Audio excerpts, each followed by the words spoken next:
Snow, ice, and frigid temperatures caused numerous delays and closings these past few months.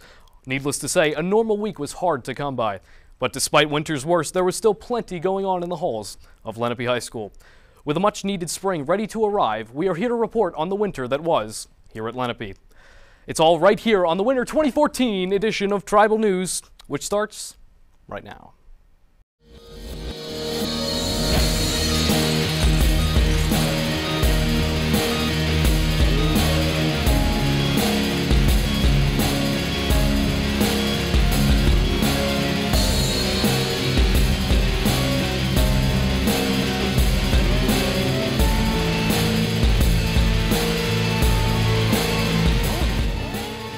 Welcome to Lenape Tribal News.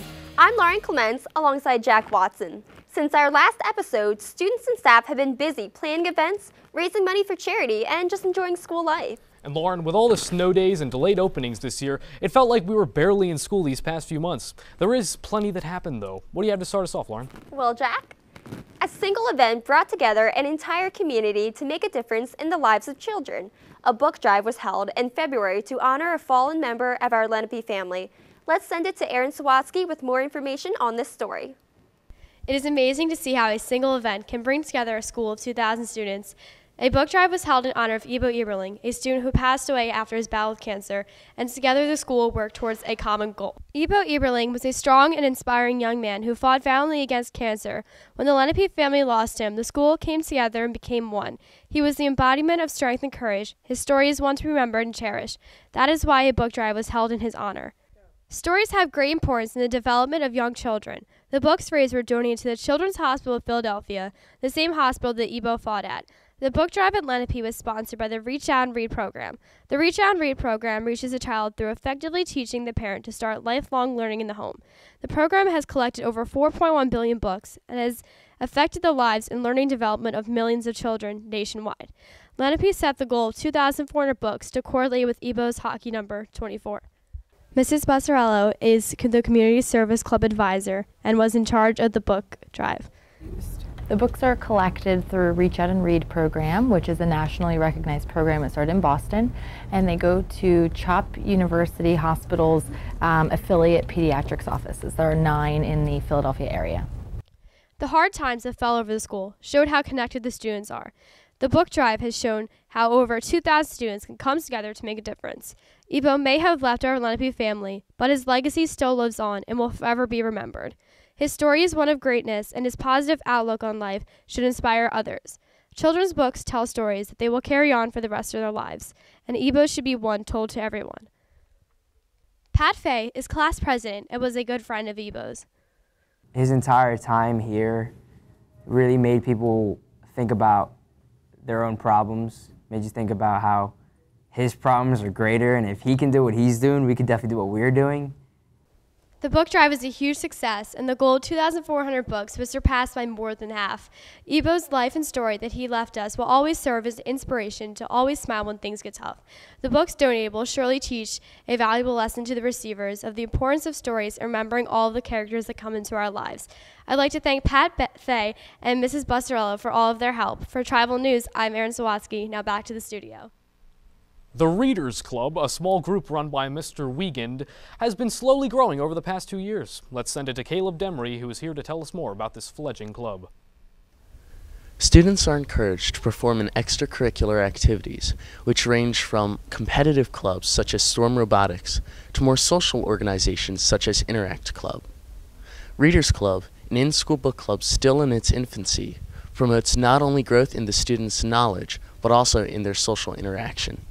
Readers Club was created 2 years prior and began with only a small handful of students who met informally to discuss books and current events.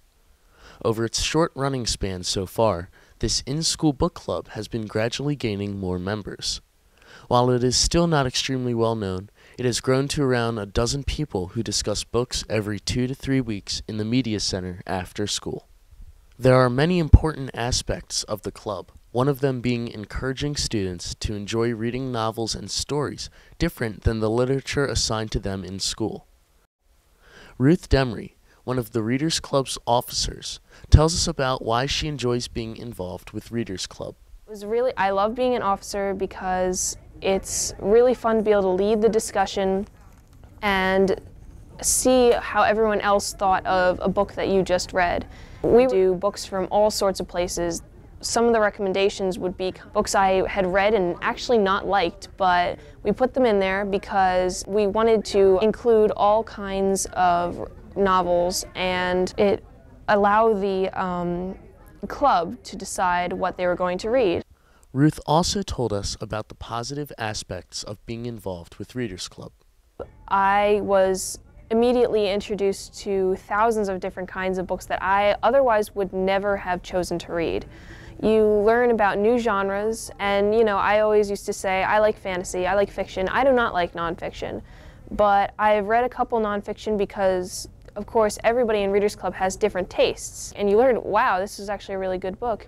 And you really get into some deep discussions involving the different themes of books and aspects. And it kind of ends up that you're friends with everybody. The entire club is able to vote on a book to read from a wide variety of stories chosen by the club members through both an online submission system and a timed suggest books at the meeting. This allows all of the members to have a say in the novels that they get to read. Christina Vicente, another officer of Readers Club, tells us about why she joined Readers Club. Last year, my English teacher had told us that they had started a book club and that they're reading The Hobbit, and I was kind of interested in reading The Hobbit, so I read it, and then it came to the next meeting. And I like that we have the power to choose what books we read, and that we're making an effort to make sure that we aren't just reading like the same type of book over and over again. Overall, the Readers Club's footprint is growing larger as it spreads through the school, and is encouraging students to read more and socialize with their peers. My name is Caleb Demery, and I'm reporting for Tribal News. Now back to the studio. Love was in the air this past February. The Couples Game is an annual Valentine's Day tradition that has held again this year. The game show is a fun way to bring the school family together. Manny DeLessio explains why it is a big part of Lenape life. Out of all the annual events here at Lenape, the Couples Games is by far one of the most anticipated. The Couples Games is based off the TV show The Dating Game that brings out the playfulness of Lenape. The Couples Games are hosted by Mr. Tom Tamburello. He is a math teacher here at Lenape High School and has hosted other events such as Lenape Idol. Well, before the Couples Game, we used to do a fundraiser called The Dating Game, which is where you would have like some people on stage that were single and people off stage, and it was kind of like this matchmaking game. But then we changed it back in 2004, 2005, sometime around then, to make it more like the Newlywed Game, which is on TV currently. Hardest part of putting the Couples Game together, I would say it's probably writing the questions. We have to make sure that the questions are obviously appropriate for school, are not going to be too personal, or questions that the students are going to be willing to answer. And we want to make it fun, though, too. We don't want them to be too hard or too easy. So writing the questions is hard. It's also hard to pick couples. We had a lot of couples this year that wanted to be in it, and we actually had to make cuts, so it's getting pretty popular. There are questions asked along the lines of, how many shoes do you and your partner have collectively? And how many previous relationships has your partner been in? Whatever couple gets the most questions right wins the entire game. Not only students can compete in the Couples Games, but Mr. Joe Archibald was a contestant of this year's Couples Games. He partnered with his fiancée to represent the faculty side of Lenape and had lots of fun doing it. My significant other, Bonnie, is she gets very nervous and kind of skittish around crowds, and it was a way for her to come out of her shell a little bit and practice being in front of a big audience of people. It's just having the opportunity to have my students and my coworkers and staff here see what kind of person would actually marry me, just to bring her in and introduce her to people. It was good to have them meet her for the first time. This annual event took place on February 12, 2014. Some students that took a part of this game show was Mike Harris and Devin Geyer, Lindsay Wood and Craig Cassidy, and Levi Gervasi and Jessica Goldstein. Everyone has a chance to partake in the Couples Games, either as a member of the audience or as a contestant. The Couples Games helps Lenape come together as a family. Reporting from Tribal News, I'm Manny DeLessio, and back to the studio. Lenape High School celebrated Black History Month with a March for Martin. This whole week, there were positive and uplifting messages playing on the video message board. The March for Martin took place at the end of the school day. Students marched around the school while Martin Luther King's I Have a Dream speech played over the loudspeaker. This was a perfect way to bring the school together to celebrate Martin Luther King Jr.'s life. After the march, the African American Club recited speeches and poems in the auditorium related to the civil rights movement. The annual Dodgeball Tournament was recently held to fundraise for the class of 2017. The night was full of fun and friendly competition. Here's Kristen Petoskey to tell us more. For the past 4 years, Lenape has been holding the Dodgeball Tournament. In February, the freshman class was in charge of putting this event together. This is a great event to bring out all the classes for one night. Other than just having a wonderful time, the tournament is also an event that helps fundraise the class of 2017. The class also holds other fundraisers, such as movie night, which raised money by showing movies to students and selling gift cards for the holidays. The funds go to their class account and helps them reduce prices for prom and the senior trip. However, the Dodgeball Tournament is one of their biggest successes because all the classes are allowed to come and participate. The event has continuously brought out about 250 people in the past 4 years of this tournament and has about 25 teams, but the outcome keeps growing. The student class officers, Ryan Cassidy, Mike Dulong, and Eric Fay, actively participated in preparing and planning for the Dodgeball Tournament. It started a little while ago when our class advisors came up with the idea of having a Dodgeball Tournament again. So we brought it back by going around to homerooms and just letting the upperclassmen and freshmen know about the tournament. Well, we all went around to classrooms to collect money for the whole tournament, and we helped spread the word. Well, this event is it's our advisors, Mrs. Fox and Mr. Jacobs, all the other class officers, class council. We just help and just get the word around so everyone knows about it. With the admission only being $5, numerous people came out to spectate. Students from all grades came to participate in this tournament. The class advisors also believed that the cost of $5 for a ticket was money well spent. Just coming back to it's just fun. It's a good time with friends. It's a good time. It's a good way to raise money for our school. You just get some friends together, play dodgeball, sign up, get some t-shirts. It builds chemistry within your friends, and it helps fundraise for this school, so it's a very nice event.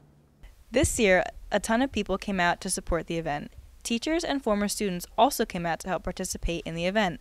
Many of the graduates were referees.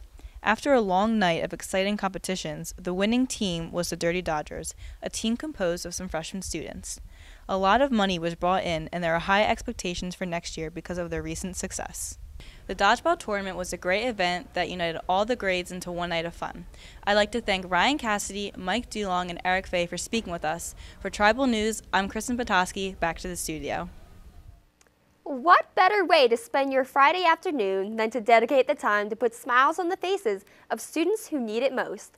Circle of Friends Bowling is a positive program that forms new friendships. Tyler Davis has more on this inspirational story. On Friday afternoons, most students rush home to relax and start off their weekends. But there is one group of Lenape students, however, that rush off somewhere else, the bowling alley. The special education program offers various opportunities and a wide variety of programs that are offered to them, and one of these programs happens to be Circle of Friends Bowling that meets every Friday at Laurel Lanes. Circle of Friends Bowling is a program that combines special education students with others in the general population. Every week, the club meets at 2:45 in the South Cafeteria until the buses arrive, and once arrived at Laurel Lanes, the group gathers their shoes and bowling balls and heads to their lanes for 2 hours of fun. This experience is different and exciting for the special education students because they get to interact with students they don't usually get to. Mrs. Elizabeth King is the advisor for this program and has been for the past 11 years. Mrs. King teaches various levels of math. They really enjoy it. They like meeting new people, and they see the kids around the school, but they don't really get to interact with them very much. So when they go bowling, it's a lot of fun. They talk to them, they take turns, they fool around, you know, just do normal things that teenagers do. Originally, it was just an after-school activity where they would have like games and arts and crafts and things like that. And then once a week, they would do a trip, so they would go bowling. And then after they started to have more activities after school for students with special needs, then this program became just like a one-day-a-week Friday bowling with the, having other students participate and come and go bowling and stuff. So The students are allowed to move around and talk to their peers. They're also allowed to visit the snack stands and eat while at the lanes. This activity allows the students to make new friends and new memories. Both groups of students look forward to the next week, catching up with the new friends and talking about how their week went. After the day is over and everyone is all bowled out, the students say their goodbyes until the next time they meet. Tim Milty is a senior at Lenape who is one of the regulars that attend Circle of Friends and a member of Lenape's bowling team. I joined Circle of Friends Bowling my junior year because I wanted to interact with the other students and bowl. I look forward to Circle of Friends Bowling because it's a really good end of the week and I get to do what I love and have a good time doing it. they really connect with them. And so I think it makes the volunteers really feel good about helping out and being involved with those kids. I benefit from this every week because I feel better about myself spending my Fridays with kids who need it. After attending this program, I have a great understanding of what Mrs. King tends to achieve. My partner and I had a great time and would like to thank Mrs. King for the opportunity to attend and Tim Multy for his time to sit down with us. I'm Tyler Davis reporting for Tribal News. Now back to you in the studio. Some find it difficult to find a place where they belong in high school. The Gay Straight Alliance was created to offer a welcoming home and support system to some students. We're going to pass it to Michael Morosky for more information on this topic. Hi, I'm Michael Morosky reporting for Tribal News. In a high school environment containing students of multiple different cultures and ethnic groups, it can be difficult for some students growing up lesbian, gay, bisexual, or transgender, more commonly known as LGBT. However, here at Lenape, the Gay Straight Alliance has prioritized making these students feel comfortable in this diverse environment. The Gay Straight Alliance, or GSA, is a club that helps to create gay acceptance and tolerance among a cultured group of students. The GSA's main priority is to make said students feel comfortable and safe in this multicultural domain. The club meets in room E106 at Lenape to discuss fundraisers, ideas, and events to raise awareness of their cause. Multiple fundraisers are held monthly, ranging from the Kevin Todd Memorial AIDS Walk in Philadelphia to the Valentine's Day Rosegram fundraiser, the GSA's most recent popular fundraiser. Mr. Tom Tamburello, the head advisor of the GSA, feels as though the program is very beneficial in the fight against anti-gay bullying and bullying in general. He believes that tolerance should be universally accepted regardless of age, race, gender, or sexuality. Well, first of all, it definitely reduces bullying. We do some events throughout the year to connect all of our students. At the beginning of the year, we have something called Ally Week, where students can actually sign a pledge card in the cafeteria that basically says they're not going to use hurtful language during the school year. In fact, right now in our cafeterias, we have hundreds of these hung up for students that said they're going to be respectful. The GSA's most recent fundraiser, the Rosegram Sale, allows students to be able to purchase a rose and a love note from a GSA member for $2. This fundraiser shows that love exists on all ends of the spectrum and passively raises awareness for the GSA. The Rosegram Sale is one of many great fundraisers that promotes the GSA, effectively bringing LGBT and straight students together and shedding their message in a positive light. Lauren Musili, a GSA member, has been personally affected by the GSA and its campaign of tolerance and acceptance, and believes that having a GSA is very beneficial for all LGBT students. Having a Gay Straight Alliance Club at Lenape really helps gay and lesbian, bisexual, and transgender students feel more comfortable because they feel like they have a place that they can go and they can talk to people who are similar to them or people who care about the things they're going through and the struggles that they have. Also, it's a place where they can make new friends and just really feel accepted, which can be hard in high school, especially for an LGBT kid. The students involved in the program are greatly impacted. The generosity displayed by the young men and women in the club sets a major example for many generations and classes to come at Lenape High School. The club has a major impact not only on the students involved, but on the entire school. The GSA is succeeding in making an already diverse culture more tolerant each and every day. To conclude, the Gay Straight Alliance is a powerful force for tolerance and against bullying. According to all of our interviewees and many students in the school, having a club that brings students of all different cultures, ethnicities, and orientations together is extremely beneficial. We'd once again like to thank Mr. Tamburello and Lauren for their interviews, as well as all the GSA members for demonstrating their cause. Reporting for Tribal News, I'm Michael Morosky. Now back to you in the studio. The numerous programs offered in the district challenge and engage students through a variety of different aspects. There's one program, however, that doesn't call its participants students, but rather calls them soldiers. We go to field reporter Alex Hadoff for a report on the JROTC program. When thinking of high school classes, students tend to think of lectures, notes, and quizzes. What they don't know is that there's a class where teamwork and leadership are taught in a hands-on environment. The Junior Reserve Officers Training Corps, commonly known as the JROTC program, is a dynamic class that involves learning without the use of notebooks or lectures. In 1916, JROTC was established by the National Defense Act. It wasn't until 1995 that the program was instituted at Lenape. With the help of Sergeant First Class Henry Gant and Major Art Noda Francisco, the program became one of the most prestigious divisions of JROTC in the district. In 2003, Art Noda Francisco tragically passed away, leaving the senior Army instructor position open. Not long after, the position was filled by Lieutenant Colonel Frederick Scherer. Well, JROTC is a multifaceted program. It's designed to be a citizenship program as well as one that works in 4 major areas in ROTC, which teaches cadets how to be excellent students, competitive in academics and physical fitness, as well as being able to go out and do drill and ceremony and do other challenging things within the school environment. So when a cadet leads ROTC, he's had a complete education on a lot of good things. Most of the program's rich history comes from their abundance of after-school activities. These activities include the drill team, color guard, and the Raider team. The Raider team is the most physically demanding activity, which tests cadets' ability to accomplish a physical fitness test, read maps, perform first aid, and complete a 3.5-kilometer march, all in a one-day event. Activities also include the color guard and drill team, which are the most popular extracurricular activities. Cullen Gray is the drill team commander. He gave some insight on what the purpose behind drill really is. Well, drill is the uniform marching of multiple people in a group. The drill team trains every day after school to prepare for competitions. Like drill competitions, we wake up really early, drive off to another school, and then just march all day until our legs hurt. That's pretty much essentially what we do. And then get graded on our events and then get trophies. Well, we have, actually we have 7 after-school activities.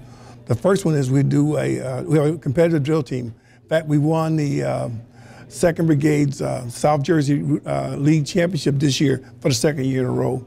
We also have a team called a Joint Aptitude, a JLab team, which does academics, and we have a military leadership team. We, in the past 2 years, have gone to Washington, D.C. at George Mason University and competed because we have a very, very good group of kids.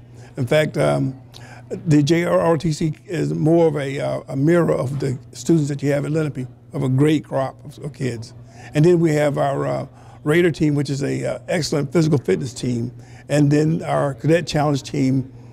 The JROTC program has produced an abundance of great citizens for a nation through their leadership and commitment towards excellence. The program has reached a point of high success that has surpassed what any of the sports teams have ever accomplished. After 19 years, Sergeant Gant looks to continue the program's success with the help of Colonel Scherer. I would like to thank all of those in the JROTC program who have helped make this report possible. For Tribal News, I'm Alex Hadoff. Back to you in the studio. And that's all for this winter edition of Lenape Tribal News. We would like to note all of the hard work that students in Communication Technology 2 classes have put in for this production. We hope that you'll tune in next time as we close out the school year at Lenape High School. For Lauren Clemence and our entire crew here at Studio ND27 at Lenape High School, I'm Jack Watson.